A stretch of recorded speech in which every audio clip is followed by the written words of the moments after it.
మన Sunday school claps పైకి రెండు చేతులు ఎత్తి 1 2 3 4 5 6 7 8 9 10 మళ్ళొకసారి కొట్టాలి రెండు చేతులు ఎత్తి 1 2 3 4 5 6 7 8 9 10 వెరీ గుడ్. ప్లాటినం రింగ్స్ ఉంటాయంట, సిల్వర్ రింగ్స్ ఉంటాయంట, గోల్డ్ రింగ్స్ ఉంటాయంట, ఇంకా రాగి కదా, రాగి రింగ్స్ ఉంటాయి కదా, రాగి రింగ్స్ ఉన్నాయంట, బ్రాంజ్ రింగ్స్ ఉంటాయి, ప్లాస్టిక్ రింగ్స్ ఉన్నాయా? ఫ్రెండ్షిప్ అప్పుడు ఏం పెడతారు? గోల్డ్ రింగ్ పెడతారు. అవి ఫ్రెండ్కి ఏం పెడతావు? ప్లాస్టిక్ రింగ్స్ పెడతారు కదా. సో ఈ లోకపరంగా చూస్తే అనేక రకాలైనటువంటి రింగ్స్ ఉన్నాయన్నమాట. అయితే బైబిల్లో వాక్యం ఏమని సెలవిస్తున్నారంటే దేవుడు మనల్ని ముద్రా ఉంగరంగా చేశారంట. ఆయన కొరకు మనల్ని ముద్రించుకున్నారంట. దేంతో ముద్రించుకున్నారు? సిల్వర్తోనా, ప్లాటినంతోనా, మరి ప్లాస్టిక్ తోనా? ఎలా ముద్రించుకున్నారు?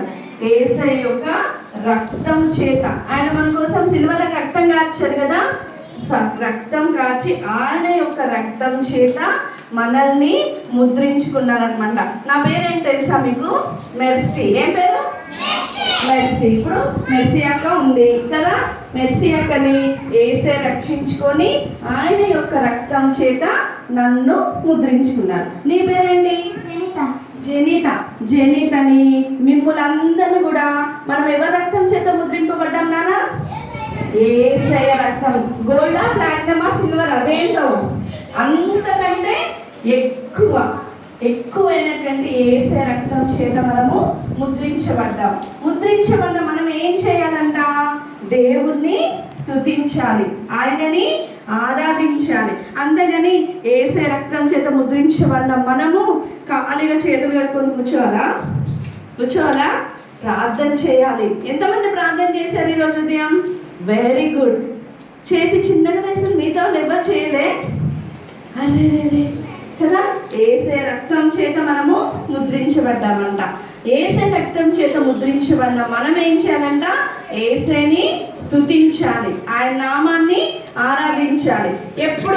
ఎప్పుడైతే మనం దేవుణ్ణి స్తుతిస్తామో అప్పుడు ఎవరికి మహిమ కలుగుతుంది?